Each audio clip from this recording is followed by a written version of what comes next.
The clock on the wall was not moving. Its hands stayed at the same time every day. Ben saw it each morning and felt wrong. Still, he told himself, I have time.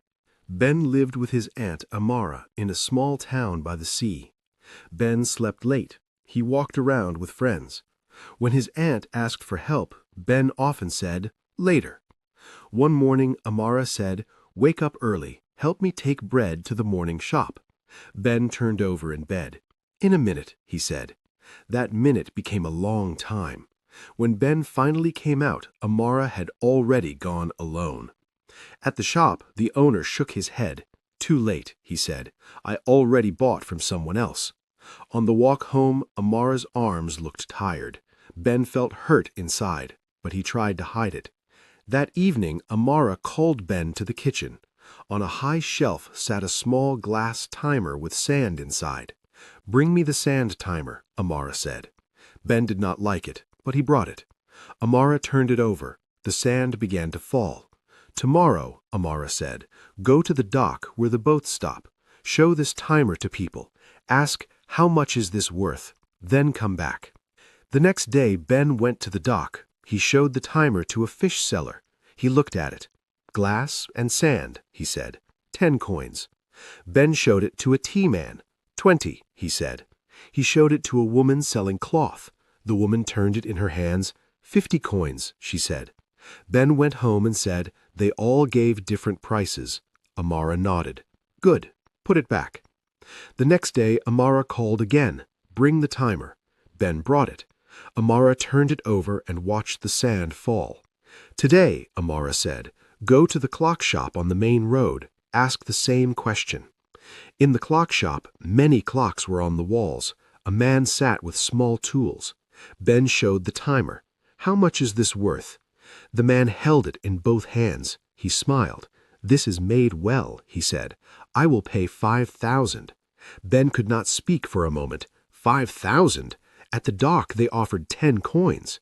The man said, people pay more when they know what something is. Ben walked home fast. Amara listened and said, now you learned this. The same thing can be cheap in one place and worth a lot in another. If you want a good price, go to the right people. Ben looked down. He thought, I act like my time does not matter. Amara turned the timer again. One more lesson, she said. Tomorrow, ask people, how much is the falling sand worth? The next day, Ben went back to the dock. He asked a rope man, how much is the falling sand worth? He laughed. Go away. A fishwoman waved her hand. It falls and ends, she said. 2 boys laughed too. Ben felt very bad. He wanted to run home. Instead, he walked to the clock shop again. He asked the clockman, how much is the falling sand worth?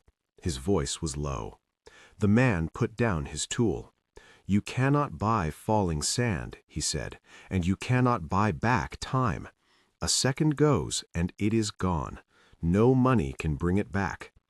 Ben's eyes filled with tears. He remembered the bread. He remembered his aunt carrying the basket alone. The bad thing about time, the man said, is that it keeps going. The good thing is you can pick how to use today. Everyone has the same 24 hours. Ben went home and told Amara everything. Amara's face became calm. That night, Ben set his phone to ring in the morning. The next morning, he got up when it rang. He carried the bread basket with Amara. At the shop, the owner smiled. Right on time, he said. Ben still felt lazy sometimes, but now he stopped and thought. He said, not now, work first. One afternoon, his friends called. Come with us, just 1 hour. Ben almost said yes. Then he remembered the sand falling. He shook his head. After I finish my work, he said. It felt hard, but it also felt right. He helped at home. He did small jobs at the dock. He planned his day in simple steps. One evening he looked at the wall clock. It was moving again. It was making its small sound. Ben said in a very low voice, time goes. It does not come back.